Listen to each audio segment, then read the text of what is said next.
Kathua women police station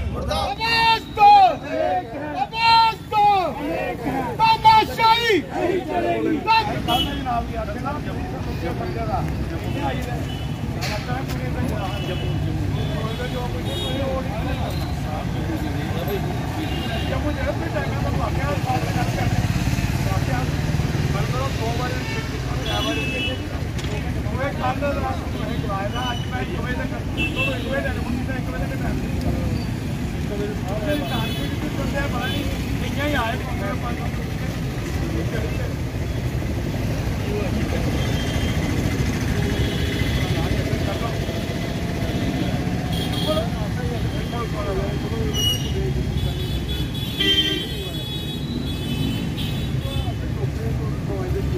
board लगा लो बाहर, elected person का not allowed inside the police station, नहीं जाएंगे।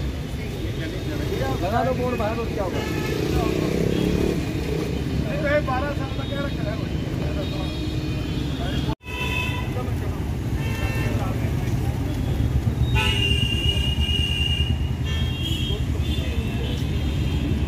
आपको देखो, 3 दिन पहले हमारे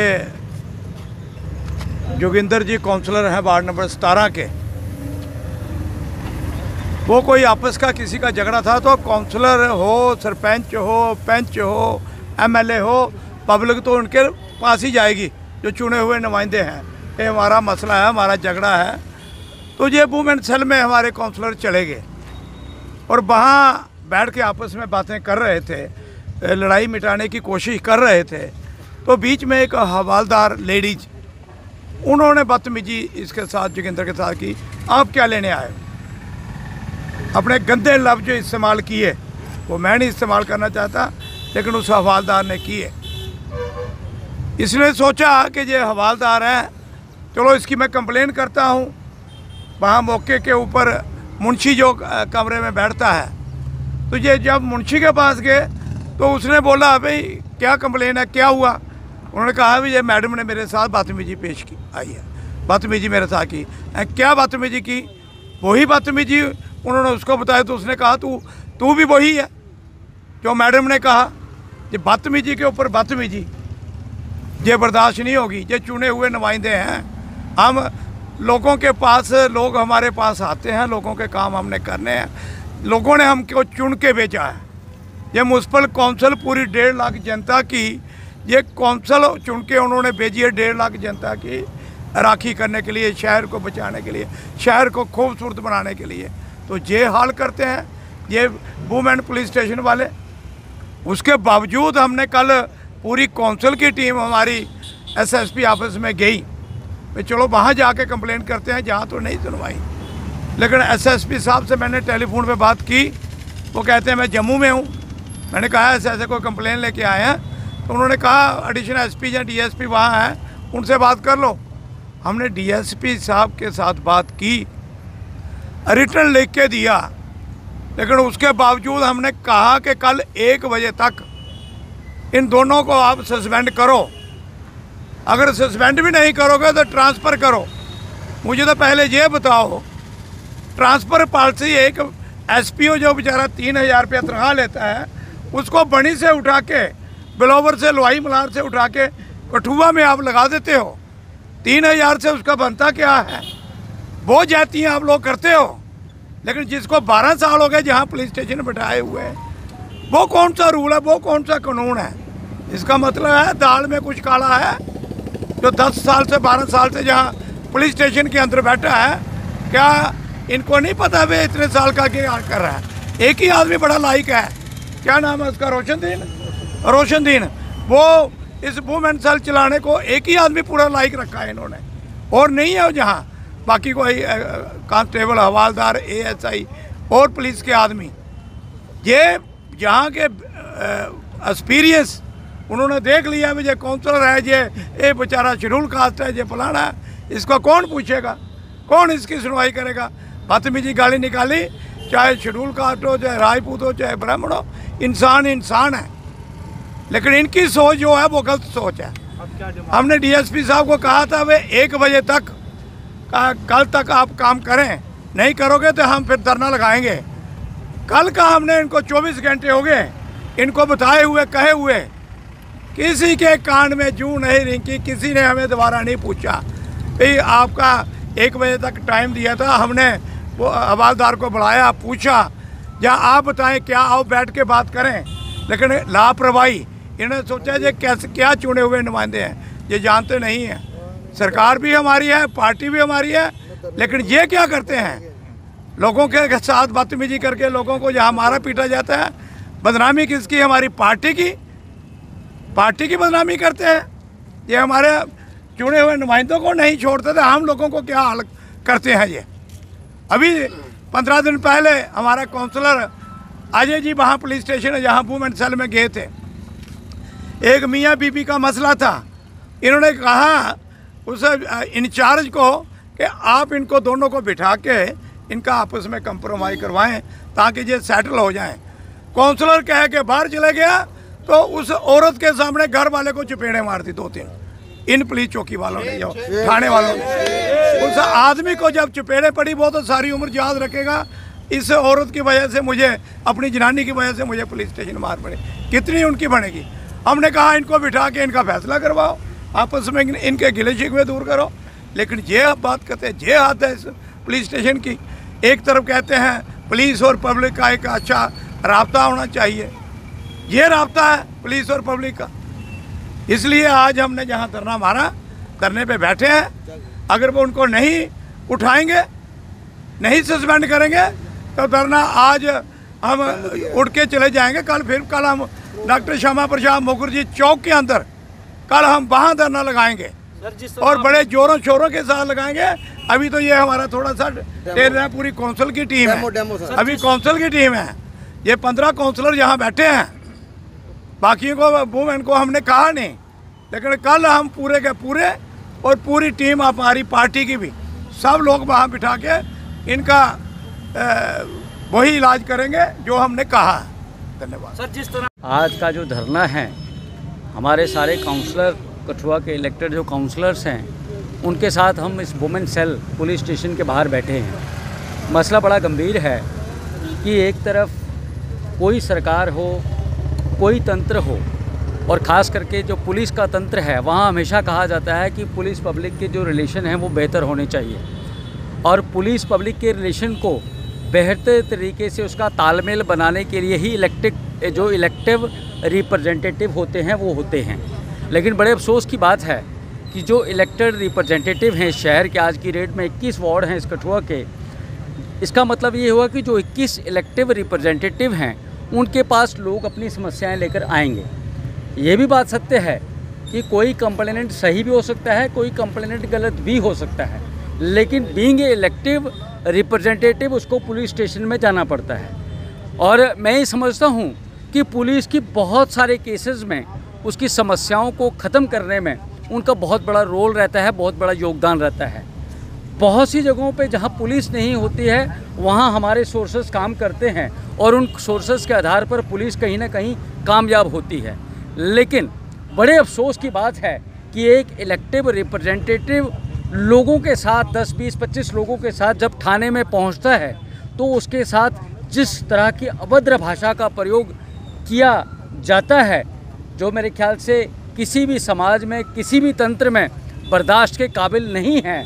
इस तरह की भाषा का अगर प्रयोग किया जाता है तो ये बहुत शर्मनाक बात है। और इस वुमेन पुलिस स्टेशन की जो कार्यप्रणाली है, यहाँ पर जो लोग बैठे हैं, जिस प्रकार से मेरे साथियों ने बताया कि वो 10-10, 12-12, 15-15 साल से यहाँ अपनी सेवाएं दे रहे हैं, तो वो क्या सेवाएं दे रहे हैं और वो किस तरह का काम कर रहे हैं, कहीं ना कहीं उसके ऊपर बहुत बड़ा सवालिया निशान एक लगता है। तो इसलिए हम यही कहना चाहते हैं कि भाई ऐसा नहीं होना चाहिए। अगर आपके पास कोई इलेक्टिव रिप्रेजेंटेटिव आता है, आप उसकी मदद लीजिए, उससे बात करिए, क्योंकि कई बार जो काउंसलिंग आप नहीं दे सकते हैं वो भी दे सकता है। तो इस प्रकार की जो अभद्र भाषा मैं दोहराना नहीं चाहूँगा, लेकिन मेरे साथी ने जो बताया है मुझे कि उसे इस तरह की भाषा का प्रयोग किया गया, वो बहुत निंदनीय है और किसी भी समाज में उसको बर्दाश्त नहीं किया जा सकता है।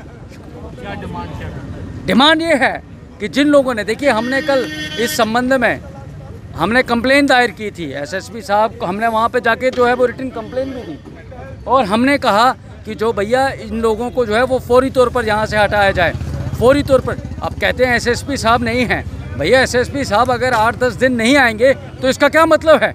आप उनको खुला छोड़ देंगे? आप कोई आदमी, अगर कोई बाहर का आदमी ऐसा करता है, आप उसको उसी समय पकड़ के अंदर कर देंगे? तो अगर उन्होंने इस तरीके का काम किया है और आपने कोई इंक्वायरी भी करनी है तो तब तक उनको कम से कम जो है वो 4 दिन छुट्टी पर भेज दीजिए, जहाँ उनको सस्पेंड कर दीजिए, जहाँ उनको लाइन में भेज दीजिए। क्या इसका मतलब ये है कि उनके जब तक वो यहाँ पर ना होंगे तब तक इनका काम ही नहीं चलेगा? तो ये बहुत गंभीर विषय है, इसके ऊपर इनको फौरी तौर पर विचार करना चाहिए। यही मकसद था कि मैं परसों 21 तारीख को जहाँ पे एक केस लेके आया, मेरी वार्ड का केस था, केस लेके आया तो केस में वो बात चल रही थी, मैं बात कर रहा था मैडम से, उनसे बात कर रहा था, उनका राजीनामा करवाने में थोड़ा बातें चल रही थी। तो मैडम उठ के वहाँ से आई और मुझे बोलती है कि मैं बड़ी देर से देख रही हूँ, आप भौंक रहे हो। ये मैडम का जवाब है, बिशला मैडम जो अंदर है। मैंने फिर भी मैम को बोला, मैम ये आपकी लैंग्वेज अच्छी नहीं है, आप अच्छा बर्ताव नहीं कर रहे हो। मैं वहाँ पे मैंने बोला कि मैं इनका नुमाइंदा हूँ, मैं बात करने के लिए आया हूँ। तो आपने भी बुलाया मुझे, खुद फ़ोन करके आपने बुलाया है, तो मैं आया हूँ। बाकी मेरी वार्ड का मसला, मैं तो आऊँगा। तो मैम आपने जो बोला इसका मतलब है, आपको पता है कि आप जो लफ्ज़ बोल रहे हो इसका मतलब क्या है, किसको बोलते हैं जी? मैम बोले मुझे पता है। तो मैम ने दोबारा रिपीट कर दिया। मैं चुप रहा, क्योंकि लेडी थी और हवलदार थे हमारे पुलिस स्टेशन के, वुमेन सेल के, तो मैं उनकी रिस्पेक्ट की। उसके बाद मैम ने फाइल उठाई, मैं राजीनामा नहीं करवाऊंगी, वो चले गए रोशनदीन के पास दूसरे कमरे में। तो मुझे मैसेज आ गया कि भाई आपको मुंशी बुला रहा है। मैं चला गया उधर मुंशी के पास। मुंशी ने बोला कि हाँ भाई क्या बात है। बोलने का तरीका देखिए मुंशी का, जैसे कोई एसएसपी बैठा हो जहाँ पे। मुझे बोलता है हाँ भाई क्या बात है। मैंने बोला सर, मैंने फिर रिस्पेक्ट की, मैं सर बात कुछ नहीं है, ऐसे बात है। तो मैम ने मुझे ऐसे कहा, मैं मतलब अच्छा नहीं कहा, मुझे अच्छा नहीं लगा। अरे क्या बोला? मैंने बोला मुझे बोल रहे कि आप भौंक रहे हो। तो मुंशी बोलता है कि अब है ही वही हो। कम से कम मुंशी ने 5 बार रिपीट किया। मैंने बोला मुंशी यार गुस्सा तो हमें भी आता है, पर हम कानून के दायरे में रह के बात करना चाहते हैं और आपकी रिस्पेक्ट करते हैं, पुलिस स्टेशन की रिक्वेस्ट करते हैं कि इतना मतलब थोड़ा कि हम आपकी रिस्पेक्ट ही करते रहे और आप हमारे सिर पे बैठ जाओ। उसके बाद फिर मैंने वहाँ से बाहर निकला गया। मैंने फिर डीएसपी साहब को फ़ोन किया, मैं पूछ लेता हूँ। डीएसपी साहब ने नहीं पूछा। फिर कल हमारे चलो काउंसलरों के साथ हमारी बैठक हुई उस दिन। फिर कल हमने बात की, हमने बोला कि चलो हम वहाँ पे चलते हैं डीएसपी साहब के पास, एसएसपी साहब के पास। एसएसपी साहब जहाँ पे थे नहीं, डीएसपी साहब ने बोला कि चलो मैं आश्वासन दिया कि मैं करूँगा कार्रवाई। मैंने बोला कि यार इनको सस्पेंड करिए, जहाँ तो इनको कठुआ से बाहर भेज दीजिए, क्योंकि रोशनदीन कम से कम जहाँ से 12-13 साल यहीं पर बैठा है और इसी वजह से उनको घमंड हो गया कि हमें कोई ट्रांसफ़र कर नहीं सकता। अच्छा, उसी वजह से जो लोगों को बदतमीजी बोलते हैं। डीएसपी साहब को बोला, डीएसपी साहब ने बोला हम कर देंगे। उसके बावजूद आज तक 1 बजे तक टाइम दिया था डीएसपी साहब को कि नहीं तो हम धरने पे बैठ जाएंगे। डीएसपी साहब ने अभी तक 1 बजे तक हमें कोई कॉन्टैक्ट नहीं किया। उसके बाद हम नहीं कॉन्टैक्ट किया, हम धरने पे बैठ गए और हटाया जाए। अगर नहीं हटाएंगे, जब तक ये नहीं हटेंगे हमारा धरना ख़त्म नहीं होगा। और इसके अलावा अगर प्रदर्शन और ज़ोर से करना पड़ेगा। हमारे 15, 20, 21 वार्डें हैं। अगर हम 100 बंदा भी लाएंगे ना तो कम से कम 2-2.5 हज़ार बंदा होगा, खड़ा होगा। और उसके बाद जो होगा उसकी जिम्मेवारी पुलिस स्टेशन की होगी, एडमिनिस्ट्रेशन की होगी और जो ऊपर हमारे आला अधिकारी ऑफिसर बैठे हैं। देखो मुकदी गल ये है कि प्रधान साहब ने भी सुनाया, पठानिया साहब ने भी सुनाया, जोगिंदर ने भी अपनी कहानी सुनाई दी। गल ये है कि अस सारे मैच्योर हैं। अस समझने कि जो वूमेन सैल है ये अगर अटानमस होग, इंडिपेंडेंट होग, कुते ना कुते अच्छी काउंसलिंग करग, अच्छे फैसले करग। पर अटानमस तो इंडिपेंडेंट होने का मतलब ये थोड़ी ना कि तुस बदतमीज हो जाओ, तुस खुदा बनी हो, तुस सिस्टम के पूरे पार्ट हो। कोई सिस्टम थोड़ी ना हो। तुस कि'यां एक इलैक्टेड रिप्रजेंटेटिव की आखी सकने कुत्ता है, बिल्ला है, खोता है। मैं तुहानूं सुनाना चाहना, इन्हें भी सुनाया जोगिंदर ने, मैं उसी फ़ोन किया मुंशी की। मैं कहा मुंशी साहब ये तरीका थोड़ा ठीक नहीं है। मैं मजाक ही आखी हड़िया। मैं आख्या सी, मैं मैं भी मजाक च आखना शहीदी चौंक दी कुत्ता, तू सुन लेना फिर मेरे कोलों। नहीं मारे मैं तो फिर वो क्यों सुनेगा। मैं कल अं अपने SP साहब को गए, SP साहब है नहीं, अं DSP साहब की कंप्लेन दी और उन्हें आख्या कि 24 घंटे के अंदर इसी ट्रांसफ़र करो और सस्पेंड करो।